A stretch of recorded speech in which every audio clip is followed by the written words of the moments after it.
तो दोस्तों आज मैं एक्सप्लेन करूंगा इस साल की one of the most underrated Indonesian horror movie को, जिसका नाम है टी योर टू। अगर आपने इसका पहला पार्ट नहीं देखा है जल्दी से जाकर देख लीजिए, उसका लिंक आपको नीचे डिस्क्रिप्शन में पिन कमेंट में मिलेगा। अदरवाइज आपको कहानी बिल्कुल भी समझ में नहीं आएगी, क्योंकि मूवी का कनेक्शन यहाँ पर बिल्कुल डायरेक्ट है। मूवी के अंदर ऐसी ऐसी चीजों का जिक्र है, ब्लैक मैजिक है, एम्यूलेट्स है, जो की बहुत ही ज्यादा खतरनाक है, भयानक है। आपको देखने में काफी मजा आएगा। तो चलिए अब बिना किसी देरी के चलते हैं सीधा वीडियो की तरफ। तो कहानी की शुरुआत 5th day of वेनिंग moon 4th lunar month 1854 में लुआय बॉर्डर से होती है, जहां पर कुछ सैनिक अपने एक घायल साथी के साथ आराम करने के लिए कोई जगह ढूंढ रहे थे। तभी अचानक से वहां पर उनके दुश्मन आकर उनके ऊपर अंधाधुंध फायरिंग करना चालू कर देते हैं, जिससे कि सारे के सारे सैनिक मारे गए थे। लेकिन एक सोल्जर जिंदा बचा हुआ था, पर वो भी काफी ज्यादा घायल हो चुका था। उसको तो पास में ही एक स्पिरिट दिखाई देती है, जो कि दिखने में काफी ज्यादा डरावनी थी। वो उसकी जान बचा सकती थी, लेकिन बदले में उस सोल्जर को उसका होस्ट बनना पड़ता, जिस पर वो सोल्जर मान जाता है। और तब वो स्पिरिट अपनी ब्लैक जीप को अपने मुंह से अलग कर देती है। उसके अंदर शायद उसकी शक्तियां थी और वो सोल्जर को खिला देती है, जिसके तुरंत ही बाद उसके राइवल्स आपस में ही लड़कर मारे जाते हैं और उस सोल्जर की जान बच जाती है।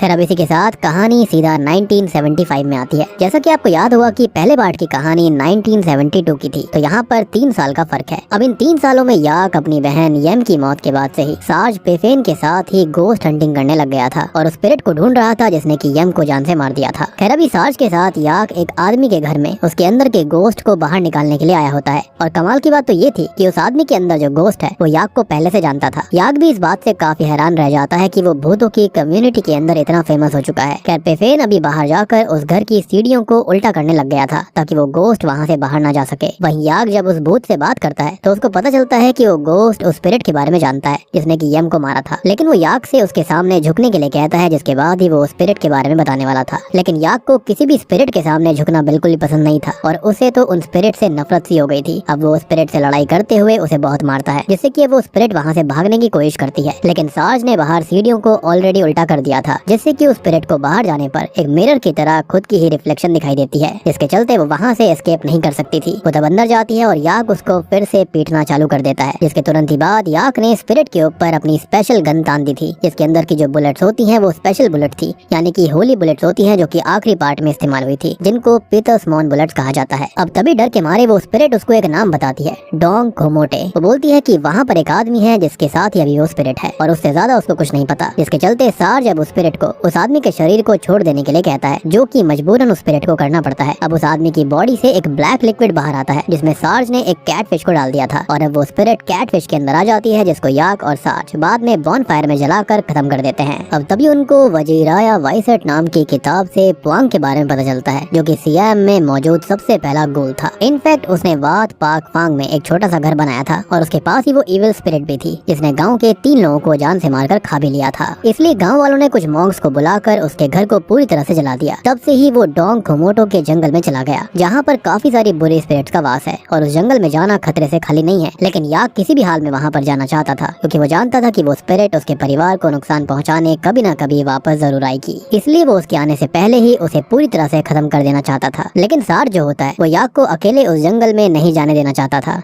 पर याक के हिसाब से ये बात काफी ज्यादा अजीब होती है कि एक गोल दूसरी स्पिरिट को कंट्रोल क्यों कर रहा था। I mean, गोल खुद ही इतना पावरफुल होता है तो उसको किसी स्पिरिट की क्या जरूरत है। और वो इस बात के लिए भी अब श्योर हो गया था कि उस गांव के अंदर जो प्रेग्नेंट लेडीज के बच्चे खत्म हो रहे हैं और उनके ऑर्गन्स भी गायब हो रहे हैं, वो वही इविल स्पिरिट कर रही है। और आपको एक बात याद होगी कि आखिरी पार्ट में जब याक ने अपने घर के पास मौजूद उस पेड़ को काटा था, तब उसको वहाँ पर काफी सारे मरे हुए लोगों के ऑर्गन्स मिले थे, विच मीन्स की वो स्पिरिट इंसानी ऑर्गन्स पर फीड करती थी। इवन तब हमें ये बात भी पता चलती है कि यम ने लास्ट पार्ट में पजेस्ड होकर सार्ज पेफेन को गोली मारी थी और हमको ऐसा लगा था कि वो मर गया है, लेकिन ऐसा नहीं था। सार्ज पेफेन जिंदा बच गए थे, जिसके चलते ही वो यहाँ पर अवेलेबल हैं। उम्मीद करता हूँ कि आपको ये वाला डाउट अब खत्म हो गया होगा, क्योंकि मुझे पता है बहुत लोग सोच रहे होंगे कि आखिर ये जिंदा कैसे है। एनीवेज तब से ही याक पेफेन के साथ था और उसका याक से एक अच्छा कनेक्शन भी बन गया था, इसलिए वो याक के साथ ही जाने का डिसाइड कर लेता है। अब याक हंट पर जाने से पहले अपनी बहन यार्ड के होने वाले पति प्रदित से मिलने के लिए अपने घर पर जाता है, जहाँ पर उसकी बहन की शादी की बात चल रही थी। प्रदित के पिता काफी बड़े शुगर केन फार्मर थे और प्रदीप भी काफी अच्छा लड़का होता है। तब याक उससे मजाक में कहता है कि अगर उसने यार्ड को परेशान करा तो याक उसको इतनी बुरी तरह से मारेगा कि हॉस्पिटल का बिल दहेज में दिए हुए पैसों से ज्यादा आएगा। खैर अब प्रदीप जो होता है वो मजाक को समझ जाता है और याक को गले लगाता है और वादा करता है कि वो यार्ड का खुद से भी ज्यादा ध्यान रखेगा। जिसके बाद रात में सभी काफी खुश होते हैं। अब याक के भाई बहन खाना खाते हुए उसकी टांग खिंचाई कर रहे होते हैं। उस समय बूनियन यानी कि उनकी माँ और याक के पिता ये चाहते थे कि याक गोस्ट हंटिंग को बंद करके वापस घर में आ जाए, क्योंकि 3 साल से वो लगातार उस इविल स्पिरिट को ढूंढ रहा है, लेकिन वो उसको कहीं पर भी नहीं मिली। मगर याक किसी भी हाल में उस स्पिरिट को जान से मारना चाहता था, क्योंकि वो जानता था कि सच में वो स्पिरिट लौट कर आएगी। और उस समय हम ये भी जानते हैं कि यम की मौत के बाद से याक के पिता रात में हमेशा जगे रहते थे, ताकि अगर वो स्पिरिट आए भी तो वो सही टाइम पर सबको बचा सके। विच मीन्स कि यम की मौत के बाद से घर के अंदर काफी चेंज हुआ था और सब लोग पहले जैसा कुछ भी रिपीट होने देना नहीं चाहते थे। अब उसी समय याक के भाई बहनों से वादा लेते हैं कि वो यार्ड की शादी तक वापस आ जाएगा, जिस पर वो भी मान जाता है। और अगले दिन सार्ज के साथ वो डोंग कोमोटे के जंगल की तरफ जाने लगता है। पर जाते जाते रास्ते में उत्तरादित्य के लाबले डिस्ट्रिक्ट में उनकी कार खराब हो जाती है। वैसे तो वो उस समय पास के ही गांव से कार रेंट पर लेना चाहते थे, लेकिन जैसे ही किसी को भी पता चलता कि वो जंगल में जा रहे हैं तो कोई भी उनको अपनी कार नहीं दे रहा था। वो दोनों एक ढाबे पर परेशान बैठे होते हैं कि तभी वहाँ पर लुए चाय नाम का एक आदमी आता है, जो कि उन्हें अपनी कार में ले जाने के लिए तैयार था। असल में लुए चाय खुद भी सेम स्पिरिट को ढूंढ रहा था, क्योंकि उस स्पिरिट ने उसके परिवार के काफी लेडीज को मारा था और इसलिए वो भी डोंग कोमोटो के जंगल में जा रहा था। तब सार्ज और याक भी टाइम को बर्बाद न करते हुए उसकी ही कार में जाने का फैसला करते हैं। लुए चाय भी अपने साथ अपनी पूरी टीम को लेकर आया था, जिसके अंदर सैम नाम का एक गोस्ट हंटर होता है। लुए चाय के 2 भतीजे साक और नावीन थे। साथ ही साथ खोम नाम का एक लोकल बंदा भी शामिल था, जो कि शायद पैसे के लिए वहाँ पर आया होगा। अब साक अभी याक के बारे में जानकर उसका मजाक उड़ाने लगता है, ताकि वो बस खुद को सुपीरियर दिखा सके।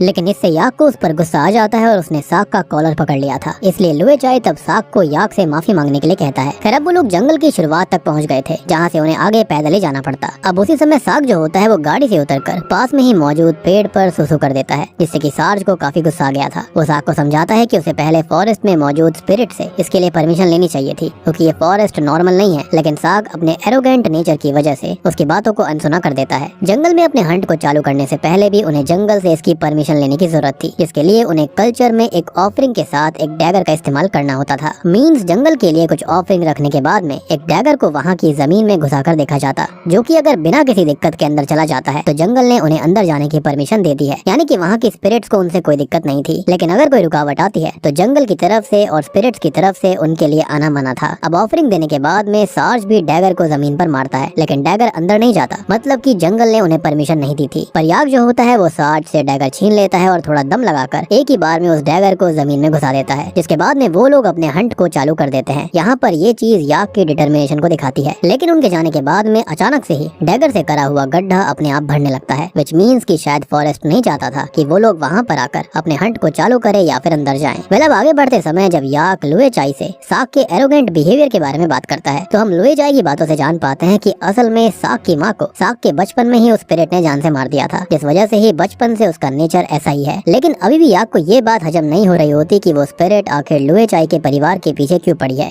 और तब जाकर लुए चाय उसको सच्चाई बताना चालू करता है और इसी के साथ कहानी पास्ट में वात पात फांग गाँव में आती है, यानी कि 1893 में, जहाँ पर हम देखते हैं कि लुए चाय के पूर्वजों ने ही उस पुआंग के घर को जलाया था, क्योंकि गांव के लोगों को उसमें रहने वाली इविल स्पिरिट के बारे में पता चल गया था। उस समय हम जलते हुए घर के अंदर कुछ रिचुअल्स की चीजों को भी देखते हैं और बाहर से जैसे ही पुआंग यानी कि वो गूल जब ये सब देखता है तो वैसे ही वो मेरे बच्चे चिल्लाते हुए उस घर के अंदर चला जाता है, जिस दौरान वो घर भी गिर गया था। पर क्योंकि तब से ही पुआंग को किसी ने भी नहीं देखा था, तो ये कहा जाता है कि वो इन्हीं जंगलों में कहीं पर छुपा हुआ है। और यही रीजन था कि पुआंग ने बाद में उस इविल स्पिरिट को लुए चाय के ग्रेट ग्रैंडफादर के सभी डिसेंडेंट्स को खत्म करने के लिए भेजा और वो हर एक जनरेशन को खत्म करने लगी। लुए चाय उस समय बस इसी वजह से बचा हुआ था क्योंकि उसके पास पित्सामोन एम्यूलेट था, जो कि उसकी लॉकेट में लगा हुआ है और इसकी ही बुलेट्स बनाकर भी ये लोग लेकर आए थे। इनफैक्ट स्टार्टिंग में और पिछले पार्ट में जो बुलेट्स होती हैं यानी कि स्पेशल वाली, वो भी इसी की बनी हुई थी और यही लॉकेट था जिस वजह से वो इविल स्पिरिट उसके पास नहीं आती थी। साथ ही साथ उसके पास एक नामफी आयरन का डैगर भी था, जिसकी मदद से उस स्पिरिट को खत्म करा जा सकता है। लुए चाय ने उस डैगर से रेनबो तक को काट कर टेस्ट किया था और शायद आप लोग समझ रहे होंगे कि स्पिरिचुअल लेवल पर वो डैगर सच में कितना ज्यादा भयानक है।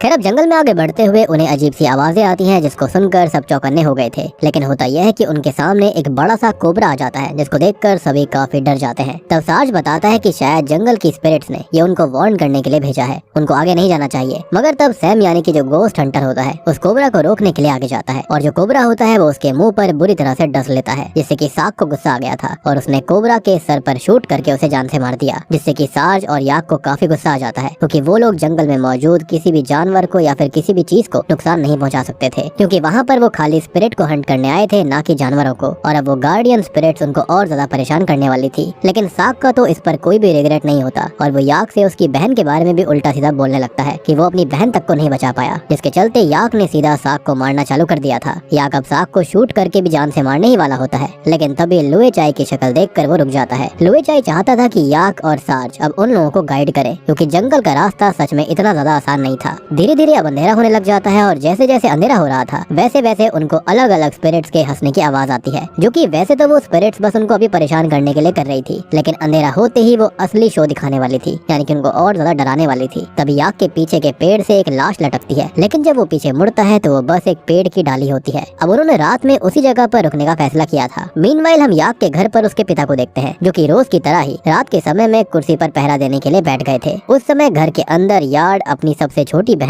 यी के बाल सुखा रही होती है। तभी यी के बाल जो होते हैं वो काफी सारे टॉवल में आ गए थे, और ये पजेस्ड होकर कहती है कि मैं वापस लौट आई हूँ। इतना बोलकर यी ने अपने एक दांत को निकाल लिया था। यार्ड इससे इतना ज्यादा डर जाती है कि वो वहाँ से भागने लगती है, लेकिन गेट पर पहुँचते ही उस इविल स्पिरिट ने उसके ऊपर हमला कर दिया था, और वो उसका दांत निकालने की कोशिश कर रही थी, जिसका रीजन आपको पहले की ही मूवी से पता होगा कि किसी को भी अपने पोजेशन में लेने के लिए वो उसके दांत को तोड़कर उसको खाती है। लेकिन ये सब असल में उसका हेलुसिनेशन था, और तभी सारे परिवार वाले आकर उसको संभालने लगते हैं और जैसे तैसे उसको होश में लेकर आते हैं। यानी कि आप समझ पा रहे होंगे कि इस परिवार के ऊपर किस हद तक अपनी बहन को, अपनी बेटी को खोने का गम था। खैर वहीं हम याक को जंगल में देख पाते हैं, जो कि अपने परिवार वालों की फोटो को देख रहा होता है, और वो और उसके सारे साथी पेड़ पर एक प्लेटफॉर्म को बनाकर उसके ऊपर रात गुजार रहे थे। तभी उन लोगों को कुछ अजीब सी आवाज आती है, और जमीन पर उनको सैम दिखाई देता है, जो कि भागता हुआ वहाँ पर मदद मांगने की कोशिश कर रहा था। लेकिन सार्ज और बाकी सभी समझ गए थे कि ये सब फॉरेस्ट की स्पिरिट्स हैं, और वो उनको जानबूझकर ये सारी चीजें दिखा रही हैं ताकि वो उनको जान से मार सके, इसलिए कोई भी सैम की बात पर ध्यान नहीं देता। तब सैम अचानक से पेड़ों के ऊपर छलांग मारने लगता है, जिससे कि सभी काफी डर गए थे। और तभी साग को सार्ज की आवाज आती है, जिसने उससे पेड़ से नीचे उतरने के लिए कहा था, इसलिए साग तब नीचे उतर जाता है। पर सच्चाई तो ये थी कि सार्ज ने साग को नीचे उतरने के लिए कहा ही नहीं था, ये भी उन्हीं स्पिरिट्स की एक चाल थी, जिसके अंदर साग फंस गया। फिर जब वो वापस से ऊपर चढ़ने की कोशिश करता है तो फॉरेस्ट की स्पिरिट्स उसको काफी हॉन्ट करती हैं। उसको लगता है कि जैसे कि पेड़ के ऊपर बने प्लेटफॉर्म पर सैम बैठा हुआ है, इसलिए वो अंधाधुंध फायरिंग करना चालू कर देता है। पर असल में वहाँ पर खाली साग के ही साथी बैठे हुए थे, जिससे कि खौम को एक गोली लग जाती है और सबको अपनी जान बचाने के लिए नीचे आना पड़ता है। पर अभी भी साग को सैम के जोर जोर से हंसने की आवाज आ रही थी। खैर अब तभी सैम की स्पिरिट या फिर जो पजेस्ड हो गया था वो पेड़ से अचानक से साग के कंधे पर कूद जाता है, और उसके हाथ से ही साग के सर को इतनी बार शूट करवाता है कि साग का सर टुकड़ों में फूट गया था, और बस उसका धड़ बचा हुआ था। और अब जब सभी उसके धड़ के पास जाते हैं तो अचानक से उसका धड़ जो होता है वो भी पजेस्ड होकर अजीब तरह से रेंगते हुए झाड़ियों में चला गया था, जिससे कि सबको समझ में आ जाता है कि अब वो लोग सेफ नहीं है। सार्ज तभी सबको समझाता है कि अब वो बस एक ही जगह पर सेफ रह सकते हैं जहाँ पर नमक मौजूद हो, और उस नमक को जानवरों ने चाटा हो, क्योंकि ऐसी जमीन बुरी शक्तियों से इम्यून होती है। हो सकता है कि वहाँ का ये कोई रिचुअल या फिर कोई बिलीफ होगा। खैर अभी के लिए वो उन सबको एक इनकेंटेशन बताता है, जिससे कि वो लोग सेफ रह सकते हैं। लेकिन वो मंत्र काफी ज्यादा बड़ा था और आसानी से सबको याद नहीं हो रहा था कि तभी खौम एक इविल चैंटिंग करने लगता है, क्योंकि वो खुद भी पजेस्ड हो गया था, जिसको देखकर याक गुस्से में उसको एक पंच मारने लगता है। अब इतने में ही उनके पीछे साग का धड़ आ जाता है, जो कि सब पर अंधाधुंध फायर कर रहा था। पर याक तब उसको अपनी बुलेट से शूट करके खत्म कर देता है, जो कि नॉर्मल बुलेट्स नहीं होती, और सभी अब उस चाटी हुई सीक्रेट जमीन को ढूंढने लगते हैं। लेकिन अभी भी उनके पीछे सैम की स्पिरिट पड़ी हुई थी, और रास्ते में अब इतना ज्यादा धुआं धुआं हो जाता है कि नवीन भी उनसे अलग हो गया था, और उसके सामने काफी सारी भूखी स्पिरिट्स ने आकर उसके शरीर को आधा काट कर जान से मार दिया। वही हम याक को देख पाते हैं, जिसके ऊपर भी सैम की स्पिरिट हमला करती है, लेकिन याक उसको शूट करके खत्म कर देता है। वहीं सार्ज, याक और लुए चाई उस सेफ लैंड पर पहुंच जाते हैं, जहां पर सार्ज ने वहां की मिट्टी के ऊपर मंत्र पढ़कर एक प्रोटेक्शन कवच बना दिया था। लेकिन तभी अचानक से वहां पर नवीन भागता हुआ आता है, पर याक और बाकी सब उसके बात करने के तरीके समझ गए थे कि वो असली नवीन है ही नहीं, इसलिए वो उसको अंदर नहीं आने देते। तभी अचानक से नवीन एक टाइगर का रूप ले लेता है, जिसको याक वहाँ से भगा देता है, जिसके बारे में नवीन ने पहले बताया था कि अगर कभी भी किसी मरे हुए आदमी की स्पिरिट किसी टाइगर को पजेस कर लेती है तो वो उसको वेयर कैट कहा जाता है, और वो स्पिरिट फिर किसी का भी रूप ले सकती है। खैर अब अगली सुबह याक के घर में हम देखते हैं कि सब यार्ड की शादी के लिए निकल रहे थे। तब यार्ड को याक की याद आ रही होती है,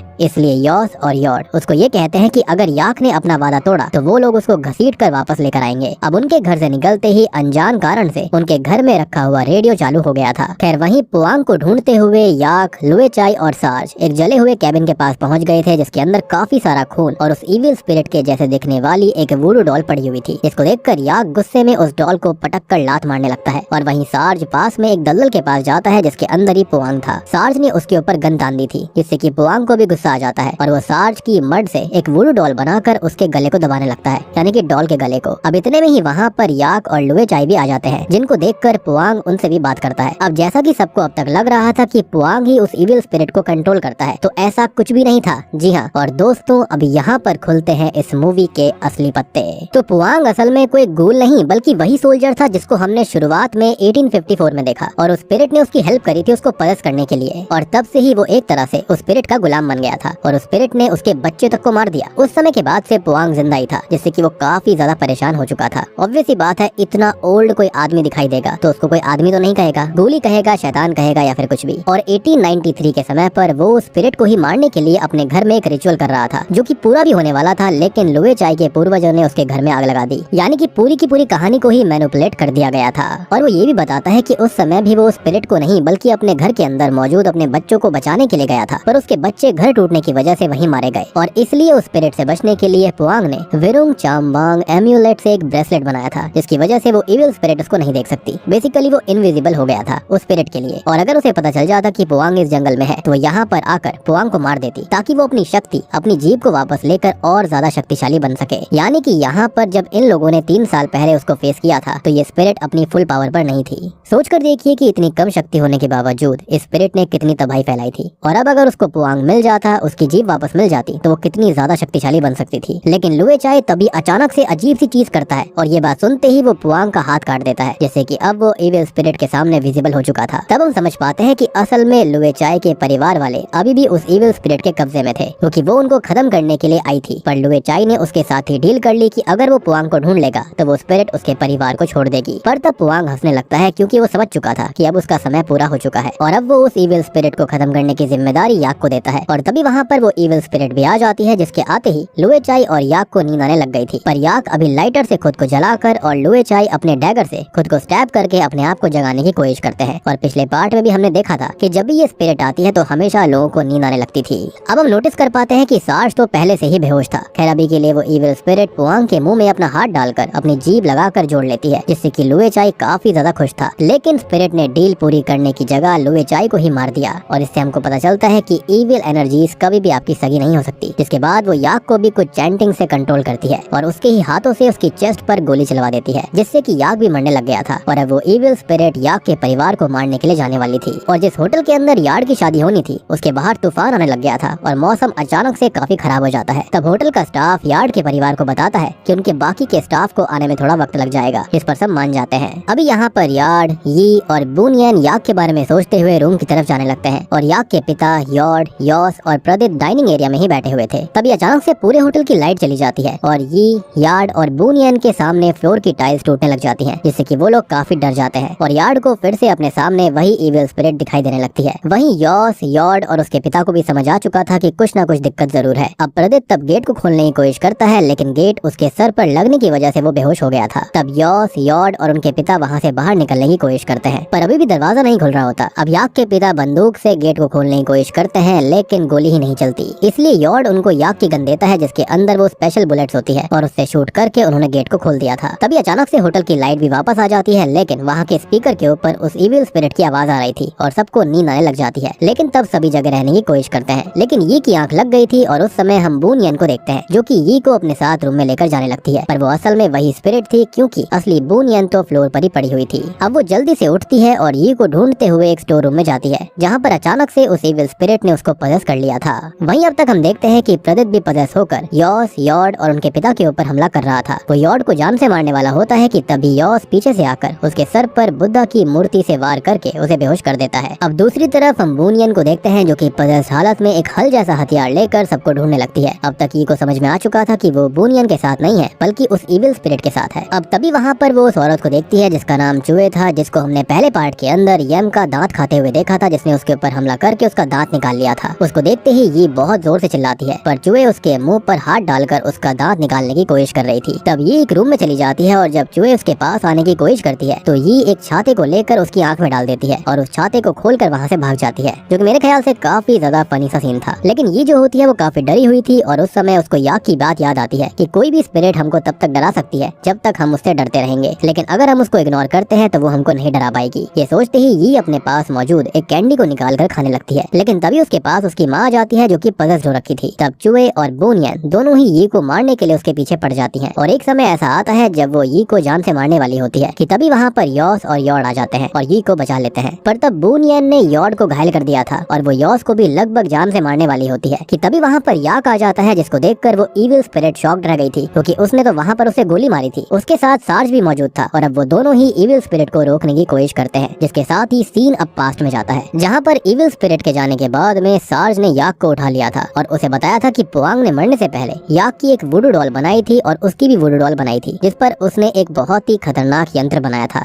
जो कि स्किन को इम्पेनेट्रेबल बना देता है और उसकी डॉल के साथ उसने उसके फेस को कवर कर दिया था जिससे कि उसको ज्यादा असर नहीं हुआ और इसलिए वो गोली जो थी वो बस याक को घायल कर पाई थी, लेकिन उसने उसको जान से नहीं मारा। फिर अब प्रेजेंट टाइम में सबसे पहले सार्ज जैसे तैसे करके उस इविल स्पिरिट को बोनियन के शरीर से अलग करता है, लेकिन उसके शरीर से निकलने के बाद वो स्पिरिट यार्ड के पास चली जाती है। उसने यार्ड को उठाकर बुरी तरह से एक रूम में फेंक दिया था और अब वो यम के रूप में आकर उसके सामने आकर उससे बात करती है। वो अब यार्ड को अपना नया वेसल बनाना चाहती थी, जिससे यार्ड को लगने लगता है कि जैसे वो खून में डूब रही हो और रियल वर्ल्ड में हम देख पाते हैं कि वो स्पिरिट असल में उसका टूथ निकालने की कोशिश कर रही थी। ये उसका तरीका था पजेस करने का, जिसको वो उखाड़ भी लेती है, लेकिन जब वो उसको खाने वाली होती है कि तभी उसके ऊपर एक अदृश्य शक्ति हमला करती है जिसको वो स्पिरिट भी नहीं देख पाती। वो बहुत ही ज्यादा शॉक्ड रह गई थी। तब हम देख पाते हैं कि वो याक था जिसने की पुआंग के शरीर से उसका ब्रेसलेट भी ले लिया था जो कि खास चीज से बना था, जिसकी ही वजह से अभी वो स्पिरिट उसको नहीं देख पाती। अब जब इविल स्पिरिट को ये लगता है कि वो हारने वाली है तो वो यार्ड को बिल्डिंग के फ्लोर से नीचे लटका देती है और याक को सामने आने के लिए कहती है। अब याक के पास कोई भी रास्ता नहीं बचता और उसको भी ब्रेसलेट को उतार कर यार्ड को बचाना पड़ता है, लेकिन जैसे तैसे वो यार्ड को बचा लेता है और उस समय स्पिरिट सार्ज को जान से मारने वाली थी। पर तब तक याक जल्दी से ऊपर आकर लुए चाई के डैगर से स्पिरिट के ऊपर हमला करने की कोशिश करता है, मगर स्पिरिट ने उसको पकड़ लिया था और वो उसके घावों के जरिए ही उसको दर्द पहुंचाने लगती है। वो हंस रही थी, लेकिन तभी याक भी जोर जोर से हंसने लगता है और कहता है कि जब से तुम्हें तुम्हारी जीभ वापस मिली है तब से तुम्हारे मुंह का शटर बंद ही नहीं हुआ। स्पिरिट को उस समय तो कुछ भी समझ में नहीं आता, लेकिन अगले ही पल उसके मुंह से उसकी जीभ बाहर आ जाती है, जो कि असल में यार्ड ने पुआंग का ब्रेसलेट पहनकर खींची थी, जिसके तुरंत ही बाद याक लुए चाई के डैगर से उसकी जीभ को काट देता है और अब वो स्पिरिट पे काफी बार हमला करने के बाद उस डैगर को सार्ज की तरफ फेंकता है, जिसने कि अब उस इविल स्पिरिट की कटी हुई जीभ पर भी वार कर दिया था और उसकी जीभ के खत्म होते ही वो बुरी तरह से कमजोर हो चुकी थी और अब याक का पूरा परिवार उसके ऊपर अंधाधुंध गोलियां बरसाना चालू कर देता है, जो कि स्पेशल बुलेट्स होती हैं। अब लास्ट में याक उसके पास आता है और अपने हाथ में वो लुए चाई का लॉकेट बांधकर स्पिरिट के ऊपर काफी वार करता है, जिससे कि उसको बहुत तकलीफ हो रही थी और वो फाइनली खत्म हो जाती है, यानी कि उसने अपनी बहन का यम की मौत का बदला ले लिया। तब सभी काफी ज्यादा खुश होते हैं और याक को अपने सामने यम की स्पिरिट दिखाई देती है, जो कि उसको देखकर स्माइल कर रही होती है क्योंकि फाइनली वो भी आजाद हो गई थी, जिसको देखकर याक को भी काफी ज्यादा अच्छा लगता है